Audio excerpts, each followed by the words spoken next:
bon, il faut faire une win-win situation. C'est-à-dire que on doit travailler étroitement avec le partenaire. On va co-développer des solutions parce que, bien sûr, le partenaire, il faut qu'il ait quelque chose à gagner. Bonjour et bienvenue dans Masters of Tenders, le podcast qui vous dévoile le secret des entreprises, maîtres dans l'art de répondre aux appels d'offres. Je m'appelle Ayoub Beni, le CEO et le cofondateur de TenderCrunch. Ma mission, dénicher des idées et méthodes concrètes à appliquer immédiatement dans votre business et le booster grâce aux appels d'offres.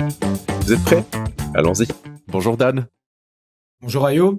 Merci d'avoir accepté de venir parler dans ce podcast et dans cet épisode de Masters of Tenders. Aujourd'hui, on va parler partenariat, on va parler accompagnement de clients dans un processus d'avant-vente. Et il y a personne mieux que toi pour nous expliquer ce processus-là. Et du coup, je te laisse t'introduire brièvement. Avec plaisir. Bonjour, je m'appelle Dan Reva. Aujourd'hui, je suis Head of Pre-Sale chez Shopic depuis 2022. J'ai une assez longue carrière dans tout le secteur de la retail tech, la distribution alimentaire, mais aussi station essence, enfin tout ce qui est retail. Et j'ai occupé divers postes, comme chef de produit par exemple chez NCR. Aujourd'hui, encore une fois, je suis pre-sale, head of pre-sale, et c'est vraiment ce que j'adore faire, c'est être à l'écoute des clients, adapter les solutions à leurs besoins, et surtout les accompagner de manière personnalisée. Ok. Bah, quand tu dis chef de produit, tu parles de product manager, donc en charge du logiciel? Exactement. Okay. En fait, j'ai débuté ma carrière en tant que QA. Vraiment, je suis toujours attentif aux détails. J'ai commencé donc chez Retalix. En fait, je suis vraiment dans le retail. Ça fait une vingtaine d'années, je sais. Et j'ai appris vraiment à connaître le monde de la distribution dans tous les aspects, que ce soit donc, je disais, les stations essence, la relation client, la fidélité, le retail média. On avance. Et oui, j'ai migré vers des rôles plus orientés vers le relationnel client, surtout quand j'ai commencé à fournir des formations, travailler directement sur le terrain avec les clients, avec les différents clients, dans le monde entier d'ailleurs. Et oui, après, j'ai eu une expérience en tant que product manager, donc chef de produit. Ça m'a vraiment permis de développer d'autres compétences, non seulement en gestion de produits, feuille de route, etc. Et voilà. Donc j'ai commencé à comment on fixe les prix. J'ai vu l'envers du décor par rapport aux sales. Donc il y a les équipes de vente commerciale et en fait on a le produit qui donne toujours une sorte de contrat. Donc là j'ai vraiment vu l'envers du décor, ce qui m'a permis aussi d'avoir une sorte de rhétorique pour parler en interne. Ouais. Et donc aujourd'hui en tant que head of pre-sale, je suis responsable de la qualification des leads que l'on reçoit, mais bien sûr aussi les appels d'offres, qui est vraiment un aspect essentiel de mon travail. Et voilà.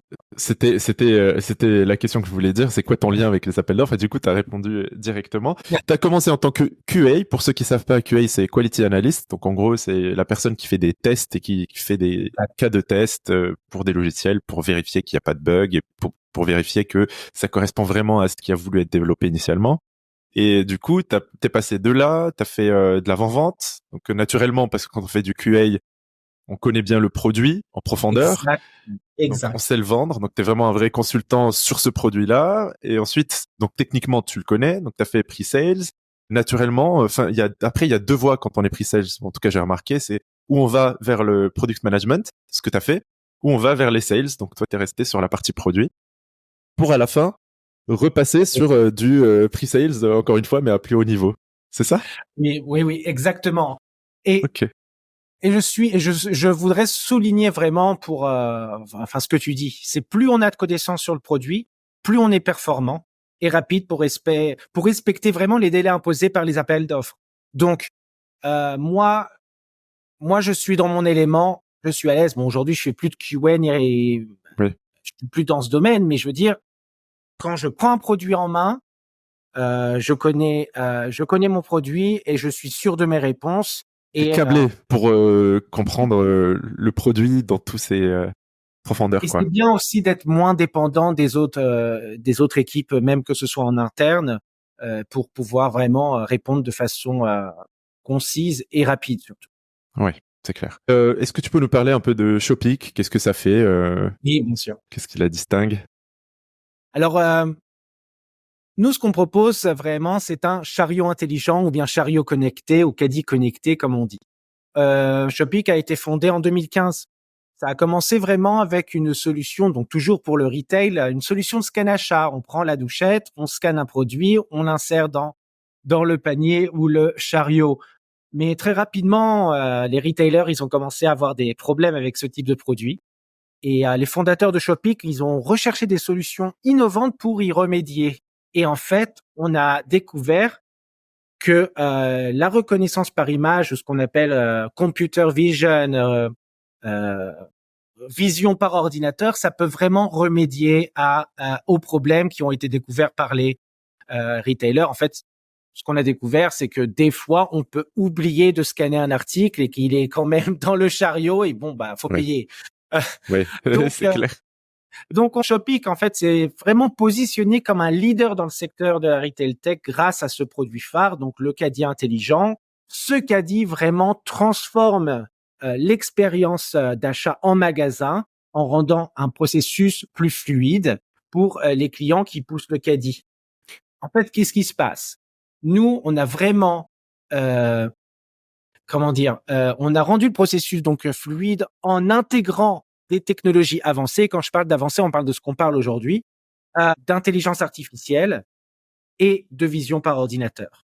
Et ça améliore considérablement l'expérience. Ça veut dire que je mets un article, une bouteille d'eau par exemple, ou bien un Coca-Cola, pas besoin de le scanner. C'est reconnu automatiquement Bon. dès que je l'ai placé dans le caddie. C'est vraiment magique. Maintenant, si j'ai mis un manteau, c'est vraiment où j'organise mon chariot avec mes mains. Mes mains sont vides parce que j'ai pas d'article. Là, l'intelligence artificielle rentre en jeu et dit là, on voit bien, on a compris ce qui se passe dans le chariot et en fait, on n'arrête pas le client. Oui, tu as mis la main, etc. Pas du tout. Ouais, C'est vraiment faire la différence fluide. entre un article qui rentre dans le chariot, un article qui est aussi retiré du chariot Mm. et le fait de mettre par exemple, des mains qui vont organiser le caddie. On n'a pas besoin de notifier le la personne qui pousse le caddie, donc le client avec oui, vous avez mis vos mains alors, etc. Donc Ok. vraiment un truc très fluide, très naturel. On on arrête de scanner, on travaille pas pour la machine et à la fin on gagne du temps. C'est Mais moi, clair.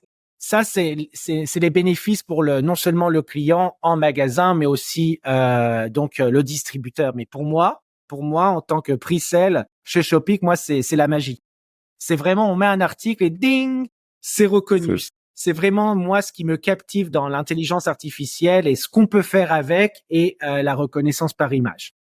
vous faites du coup du hardware et du software ou c'est juste du software? On Les deux? propose, donc notre Ok. package, on propose vraiment le matériel, donc l'appareil qui va se clipser sur la poignée du caddie. Donc, Ok.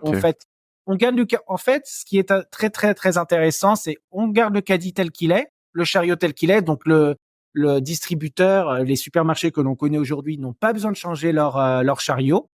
Et en fait, nous, tout ce qu'on fait, c'est que on pose la machine, enfin le dispositif sur la poignée, et voilà, j'ai Ça marche. transformé mon caddie qui était tout bête en Ouais. caddie Voilà. intelligent.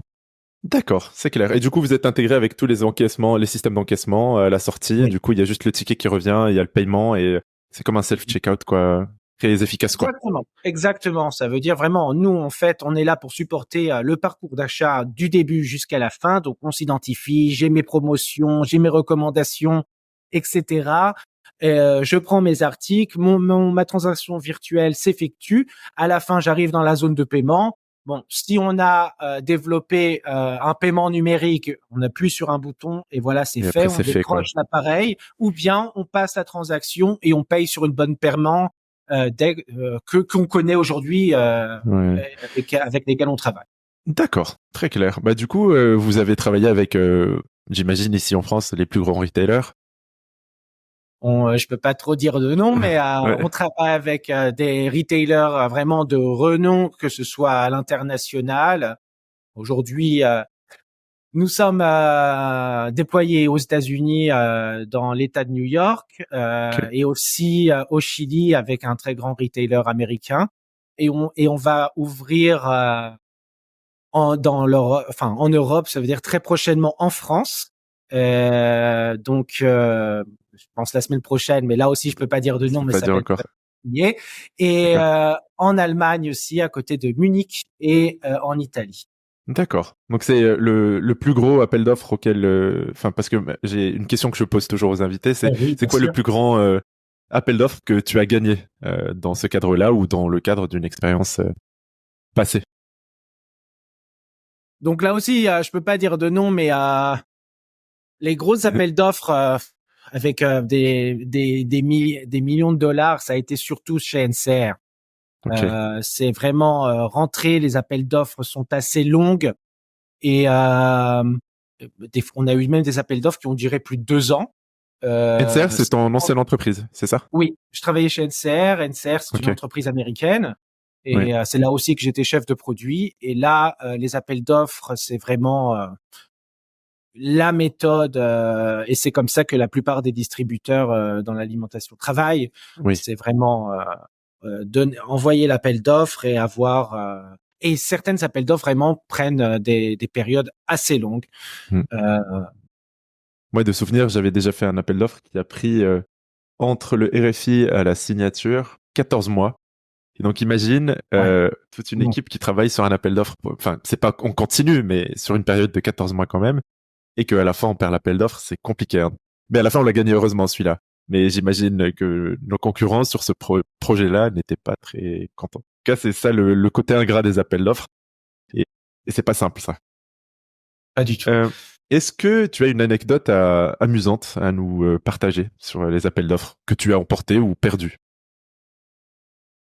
Bon, Elisa, oui, en fait, moi, je pense que l'appel d'offres, bon, je pense que tout le monde a en tête l'appel d'offres, c'est vraiment le fichier Excel ou un très long cahier des charges dans un document Word, etc. Mais quand on parle d'une appel d'offres, c'est pas que les réponses, ok, c'est pas que la rédaction des réponses, c'est aussi la démonstration. Donc, je vais pas trop m'appuyer sur la démonstration, mais lors d'une appel d'offres, un jour, j'ai dû improviser une démo complète sans électricité. Ça veut dire que il y a un client qui est venu chez nous pour nous voir, donc on était dans notre élément, dans notre terrain de jeu et pas d'électricité dans la salle de démonstration. Et nous, ce qu'on proposait à l'époque, c'était vraiment, comment dire, une plateforme qui propose plusieurs points de contact pour un magasin. Ça veut dire un point de contact restauration, un point de contact station essence. Et en fait, si on a un distributeur qui donne des services sur plusieurs domaines, juste à changer l'interface utilisateur pour le domaine spécifique. Moi, je suis avec le client, on va dans la salle de démonstration et on passe de solution en solution. On fait le parcours entier devant des écrans noirs. Moi, je suis rentré franchement, dans le rôle, mais l'équipe commerciale super stressée. Finalement, on a réussi à impressionner le client avec les pantomimes et un peu de théâtre. Et finalement, oui, bah en fait, j'ai fait théâtre avant de passer dans le côté informatique, mais on a quand même remporté le contrat à la fin.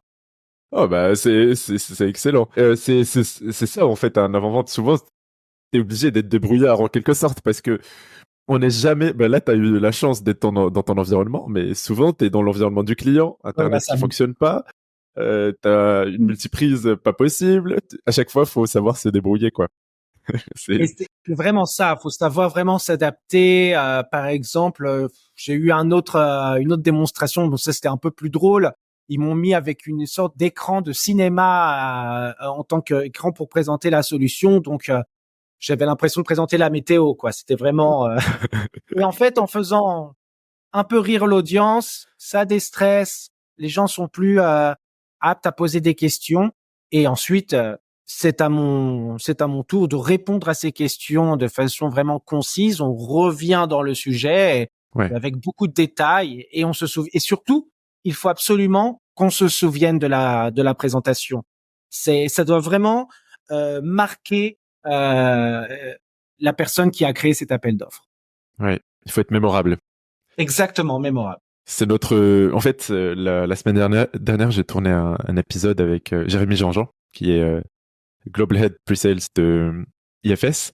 Et il m'a dit ça, il m'a dit notre métier en tant qu'avant-vente, c'est d'être justement mémorable. Et il m'a sorti une citation qui est très intéressante. Je la partagerai avec toi, et je me rappelle pas exactement de comment la dire. J'ai pas envie de la, la casser complètement, mais je suis c'est vraiment d'accord. ça. Être mémorable.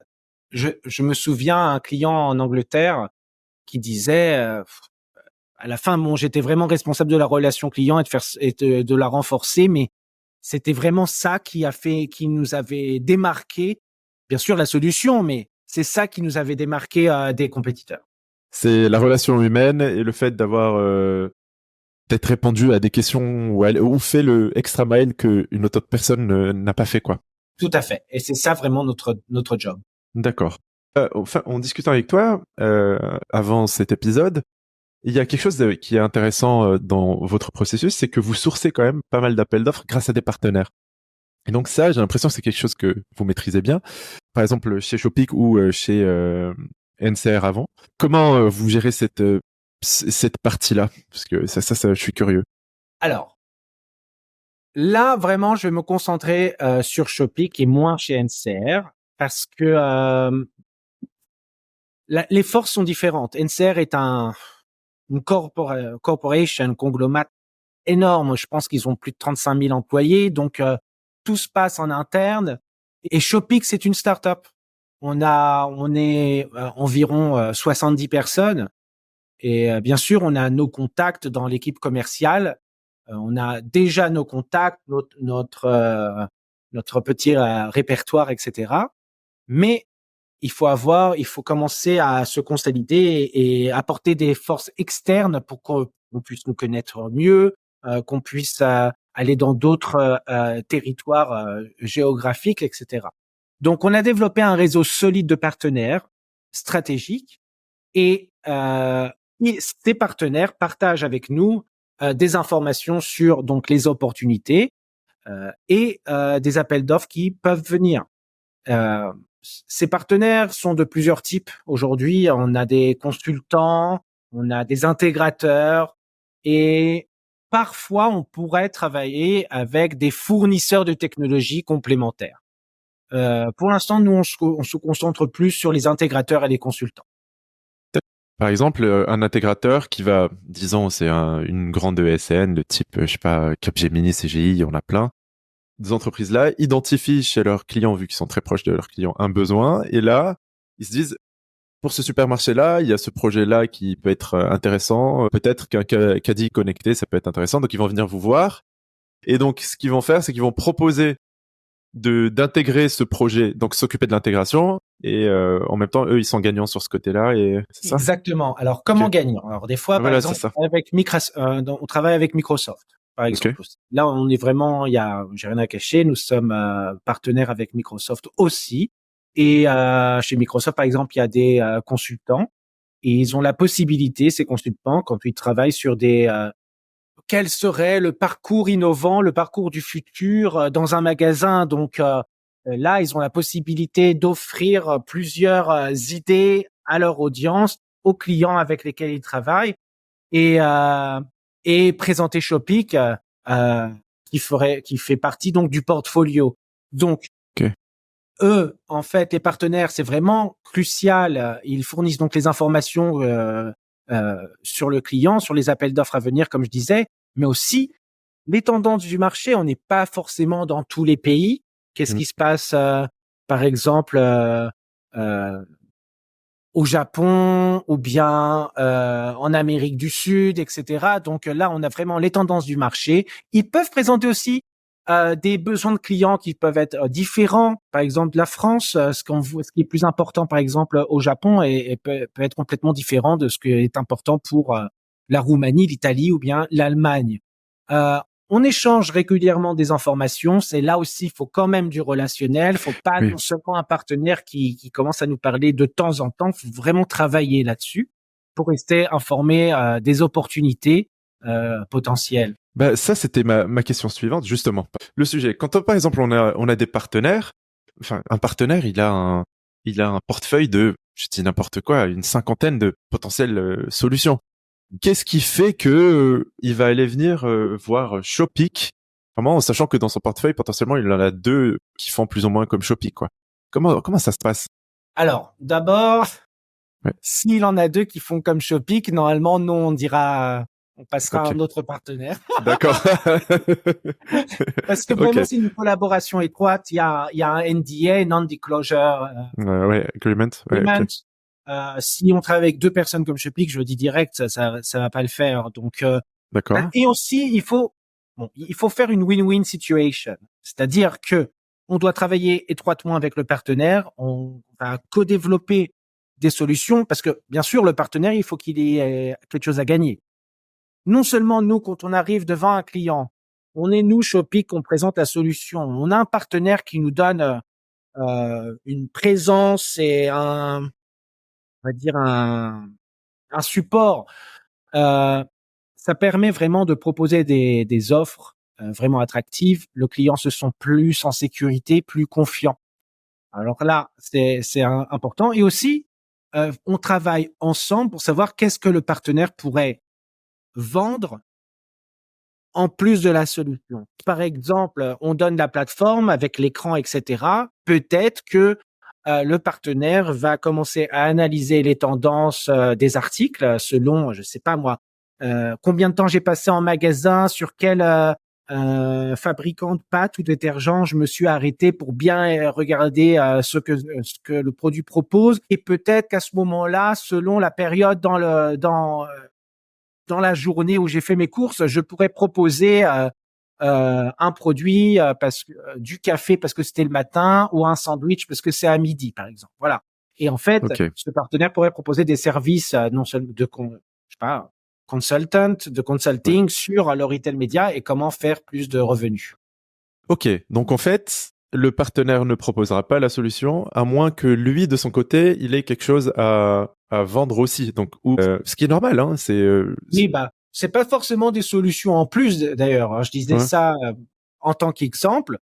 D'autres partenaires sont plus standards et diraient voilà, nous on propose Shopic, mais c'est nous qui allons gérer le projet, proposer les services de support par exemple. Donc là aussi, Ouais. c'est des revenus en plus.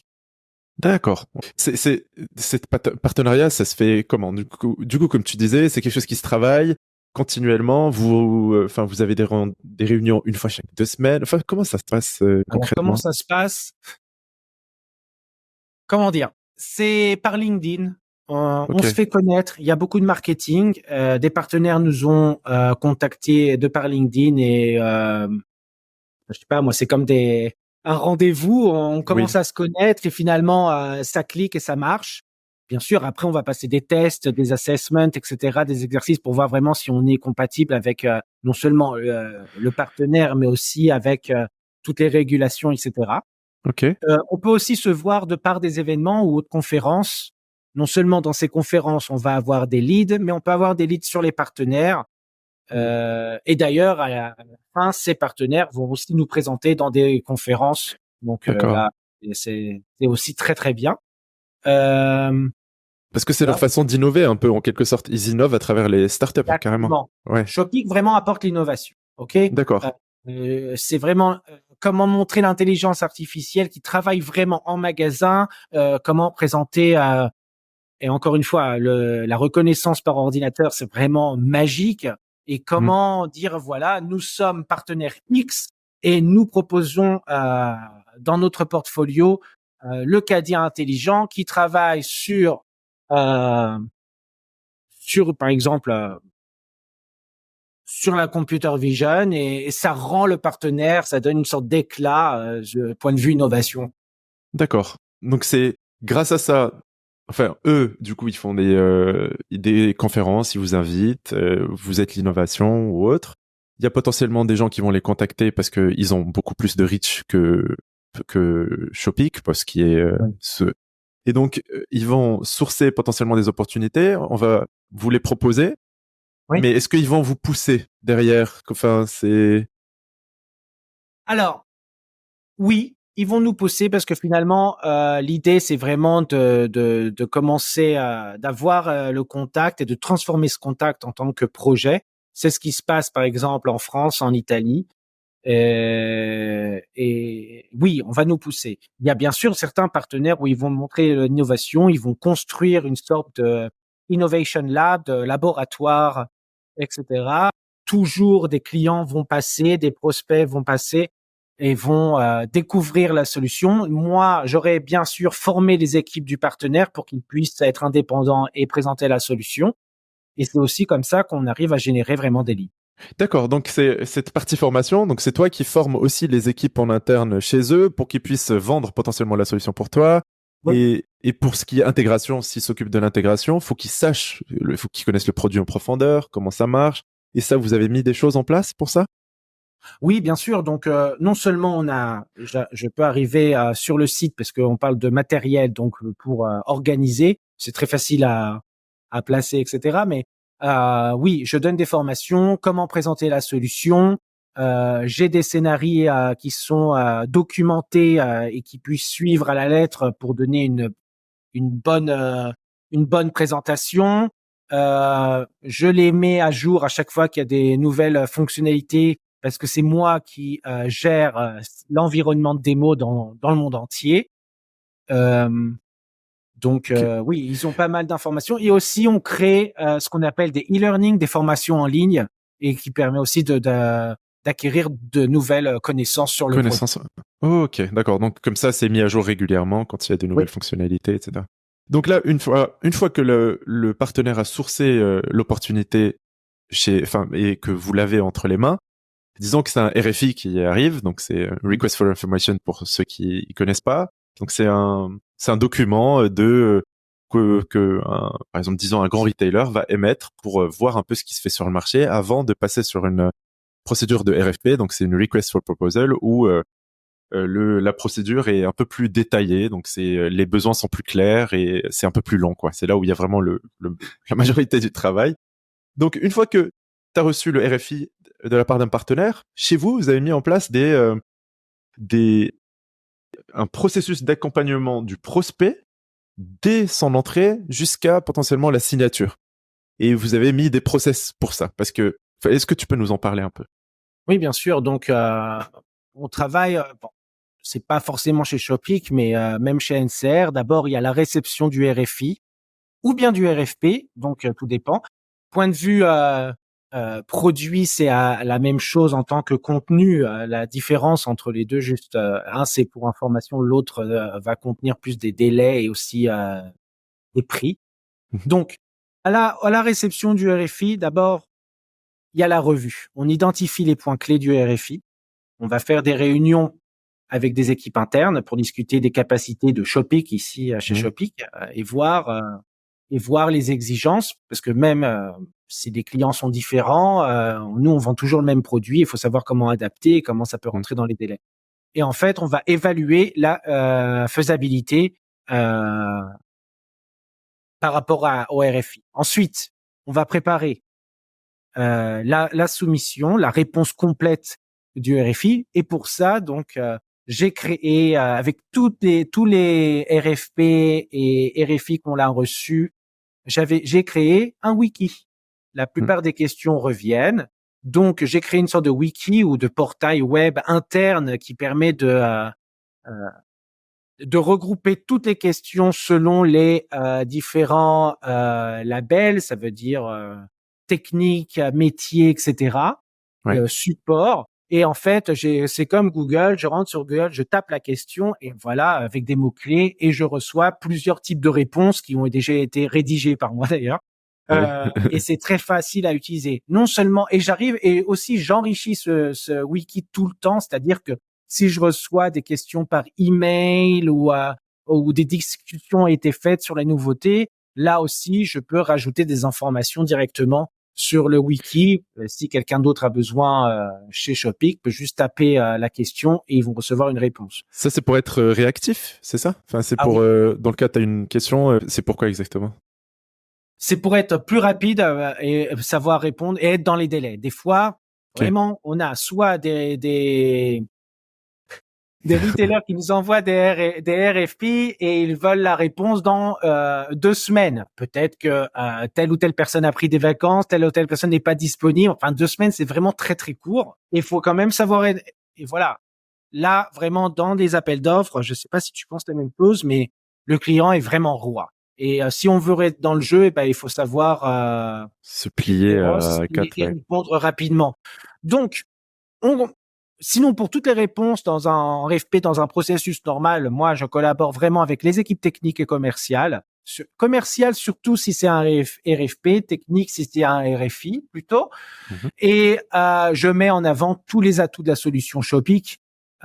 Et aussi, ça c'est très important, et on parlait d'être mémorable, je personnalise la réponse pour répondre spécifiquement aux besoins du client spécifique. Je répète spécifique parce que, encore une fois, les clients sont tous dans le même domaine, mais sont tous différents. Il faut savoir vraiment... moi, j'ai besoin qu'ils se familiarisent avec Shopic, donc je réponds aussi de la même façon. Donc, il y a un peu de rhétorique aussi et savoir lire entre les lignes du RFP.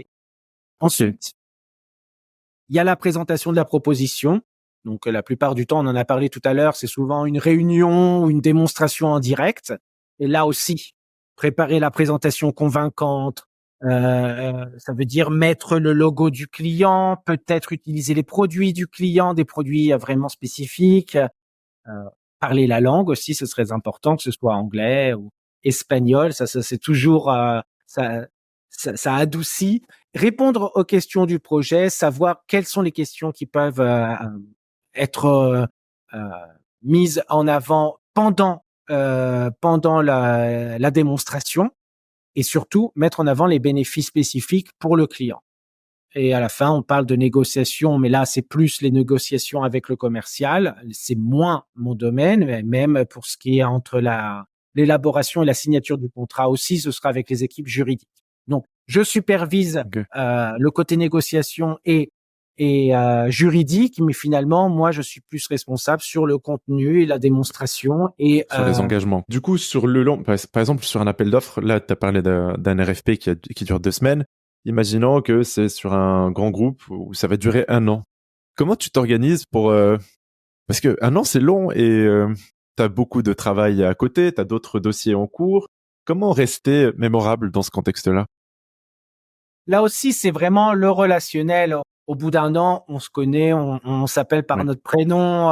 Je veux dire, c'est autre chose, mais c'est la réactivité. Je pense que c'est la réactivité. Et là aussi, je remets les partenaires sous les spotlights, parce que là aussi, c'est vraiment important qu'on ait quelqu'un qui puisse, peut pas être partout, donc qui peut être sur le site, sur le terrain, avec le client, et toujours lui poser des questions et faire du follow-up et avoir un suivi vraiment en continu, et être toujours dans la tête du client. C'est très important. C'est quoi concrètement? C'est 1 fois par semaine, au moins un mail pour savoir où est-ce que ça en est. Ça peut être un mail, ça peut être ce qu'on appelle un one-on-one avec le client. Ça dépend quel stade on est. Et oui, il faut être réactif, et surtout être toujours dans le calendrier du client pour qu'il sache, oui, voilà, il y a Shopee qui va nous parler, etc. C'est-à-dire que même des fois, tu vas faire en sorte que commencer les ateliers avant même qu'il y ait une signature de contrat. Alors ça a été fait, et ça, je pense que c'est oui. Chez NCR, il y avait un budget assez considérable pour le pre-sale. Ça veut dire que voilà, Dan, il faut voyager dans tel ou tel pays. Tu vas créer un laboratoire tu vas faire la formation, et c'est vraiment être vraiment sur le terrain. Oui. Le client commence à se familiariser, et ça aussi c'est important, cet atelier, parce que si le client a eu la possibilité de toucher au produit, utiliser le produit, se familiariser au produit, et à la fin, il en sort un RFI, et ça, c'est le plus beau cadeau, c'est que le RFI est écrit selon le produit qu'on a proposé. Et en fait, là, on a plus à mettre à cocher les cases, et c'est comme un puzzle. On se dit, oui, voilà, c'est ça, c'est bon, et c'est ça. D'accord. Et donc ça, pour toi, c'est les éléments clés à suivre pour... Enfin, faut être mémorable, être là régulièrement, essayer de pré-mâcher le travail en quelque sorte pour le client sur certains sujets. Et avant d'arriver à la partie négociation. Ok, très bien. On passe du coup là, le temps file, on passe plutôt sur la clôture de l'épisode. Est-ce que tu as une citation inspirante à nous partager, Dan? Oui. Alors, moi, depuis tout petit, ça va peut-être faire rire certains, mais moi, j'adore Madonna. Désolé. Elle a dit quelque chose comme When I'm passionate about something, I totally invest in it, and that's the key to my success. Quand je suis passionné par quelque chose, pardon, je m'investis totalement et c'est la clé de mon succès. Bon, bien sûr, là, je travaille pour le succès de Shopic, mais je pense que ce qui est important et c'est vraiment ce qui me représente, c'est la passion. Moi, toujours, on me l'a dit, je dis pas ça pour me valoriser encore plus, on m'a toujours dit, c'est incroyable, toujours, tu as beaucoup d'énergie, je suis dans les grands retail events, que ce soit la NRF à New York ou à Euro6 à Düsseldorf, on verra, je suis vraiment passionné par ce que je propose. Et je pense que là aussi, ça rajoute à être, pour être mémorable. Et c'est vraiment ma recette secrète, c'est vraiment la passion.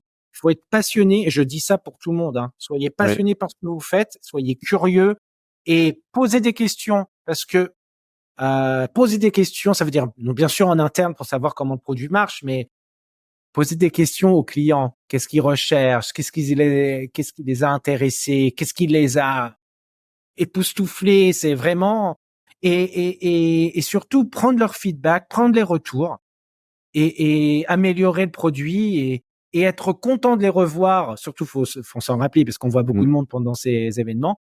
Être content de les revoir et dire, hey, l'année dernière, vous avez fait comme ci, fait comme ça, et là, on a vraiment compris le besoin et voilà, vous avez votre solution, ce que vous avez demandé est dans la solution. Et c'est génial. Ouais, en fait, c'est des choses qui ne se simulent pas, ça, dans nos métiers. Si t'es pas passionné par le produit que t'as, ça se ressent. Mais ça se ressent. Puis après, tu vas te dire, oui, les gens étaient un peu endormis, etc. Non, il faut que je sois plus actif, énergétique, etc. Bien sûr. Si tu devais récapituler un peu tout ce qu'on s'est dit dans cet épisode, et t'aimerais que les auditeurs se rappellent de quoi exactement? C'est les points qu'ils doivent retenir. Alors, je vais un peu revenir sur certains points. Finalement, on parle de tous de la même chose. C'est vraiment l'appel d'offres et comment les gérer. Une préparation. D'abord mettre en avant les avantages compétitifs. Connaître le domaine. Qu'est-ce qui est devant vous? Qu'est-ce qui travaille dans le même domaine? Aussi, illustrer les propos avec des exemples concrets de succès aussi. Ça, c'est très important, les cas utilisateurs. Donc pour moi, en premier, c'est vraiment comprendre le client et ses besoins. Analyser, prenez le temps de comprendre en profondeur les attentes de clients. C'est pas forcément les mêmes, mais c'est très important. Une bonne compréhension, ça va vraiment créer une proposition gagnante. Donc là aussi, on pourrait demander aux partenaires qui a plus de contact un peu plus étroit avec le client, dire oui, est-ce que c'est vraiment sur ce domaine qu'on devrait se concentrer, qu'est-ce qui se passe en magasin, etc. Ensuite, vraiment préparer, planifier minutieusement toutes les informations collectées afin de les mettre par écrit avec pour répondre à l'appel d'offres. Et là, on l'a répété pas mal de fois, toi aussi d'ailleurs. Personnaliser la proposition, très important. Comprendre le client, comprendre le jargon qu'il utilise, utiliser les mêmes termes, ne pas forcément forcer les termes de Shopic par exemple pour le client. Non, il faut savoir traduire vraiment les termes pour que vraiment ce soit bien euh, euh, accepté par le client. Donc, même si au final on vend le même produit, adapter la proposition pour qu'elle réponde vraiment spécifiquement aux besoins. Que ce soit, par exemple, en Australie, c'est l'anglais, mais des termes complètement différents. Au Canada, on dira pas caddie, par exemple, ça marche pas. On dit chariot. Voilà. Et ça, je le C'est des sais. petits détails qui Voilà, font la mais différence. faut les connaître parce que moi, quand j'ai commencé à dire caddie, ça le faisait rire. Donc, vaut mieux pas. Et ensuite, vraiment, mettez en avant les avantages compétitifs. Nous, c'est la reconnaissance par ordinateur, c'est la reconnaissance par image. Pas besoin de scanner, pas besoin de travailler pour la machine. On peut vraiment éviter la fraude par les images que l'on reçoit, etc. Et vraiment optimiser les opérations les opérations magasins parce que on reçoit des photos et on sait selon ces photos optimiser l'expérience. Et finalement être clair et concis. Les réponses, c'est pas de blabla. Personne ne veut lire des romans pour chaque réponse. Soyez bref, répondre aux questions oui, avec bien sûr une explication euh, et euh, et vraiment être très très clair sur les réponses et vraiment encore une fois éviter le jargon technique parce que ça marchera pas. C'est on voit vraiment des fois il y a des questions qui, enfin je sais pas si tu t'en souviens, mais des fois des questions se répètent dans Oui. certains Excel et c'est pas, il faut le savoir. Peut-être que je sais pas découvrir quelque chose de nouveau, mais des fois des questions se répètent, mais elles ne viennent pas des mêmes équipes. Donc Ok. utilisez vraiment quelque chose de concis et clair pour que ces deux équipes différentes puissent comprendre la même chose. Parce que Ouais. si au final les gens en interne, ils doivent prendre une décision collégiale, mais tout le monde a compris autre chose, là aussi, ça va pas nous faire avancer et tout le temps essayer de passer à l'étape suivante. Travailler en collaboration avec les partenaires, on en a parlé, ça aide vraiment et les membres de l'équipe en interne, une bonne coordination en interne et en externe, ça va faire vraiment la différence. On n'est pas tout seul, c'est une équipe et c'est comme ça qu'on réussit. Un autre point euh, que tu as marqué tout à l'heure, c'est vraiment le suivi et la communication régulière, le client, poser des questions, même si vous n'avez pas de questions. Admettons, il n'y a pas de questions, il y a Ouais. toujours une sorte de délai. Pendant ce délai, vous pouvez poser des questions, poser des questions. Et surtout, si ces questions, des fois, sont... les questions peuvent être partagées par tous les fournisseurs. Là aussi, Mm. c'est très important parce que selon les questions des autres, vous allez voir... vous allez pouvoir démarquer des avantages que vous n'avez pas pensé avant. Mm. Là aussi, c'est très important. Et à la fin, vraiment, c'est démontrer la valeur, utiliser des cas d'études et voilà, faut savoir et tout ça pour montrer que vous êtes flexible et vous savez vous adapter selon les retours du client. Bon, Et bah, je pense que génial. comme ça, on peut Merci réussir. pour, ouais, c'est clair. Merci pour ce récap. Très, très sympa d'avoir accepté de nous partager tout ça. Là, je clôture du coup l'épisode et je voudrais savoir les auditeurs qui veulent te contacter ou contacter Shopic, comment ils font. Alors, d'abord, on peut me trouver sur LinkedIn, Dan Ok. Reva. Je mettrai ton lien. Oui, voilà. Sinon, par email, dan.reva, shopic, shopic.co. Et puis aussi visiter notre site web shopic.co. Pourquoi pas? Ça peut en intéresser plus d'un. Bon, bah, merci beaucoup. En tout cas, pour cet échange, c'était vraiment sympa. Et on se dit à très bientôt. J'espère. Merci Dan. Merci d'avoir écouté cet épisode de Masters of Tenders. Si vous avez aimé cet épisode, n'oubliez pas de vous abonner et de laisser 5 étoiles sur Apple Podcast. Votre soutien est vraiment crucial pour faire découvrir ces épisodes au plus grand nombre. Enfin, si industrialiser vos processus de réponse aux appels d'offres est dans vos objectifs, découvrez TenderCrunch. Notre logiciel utilise l'intelligence artificielle pour automatiser et simplifier ces processus, augmentant ainsi la qualité de votre réponse et vos chances de succès. Merci pour votre soutien et à bientôt pour un nouvel épisode de Masters of Tenders.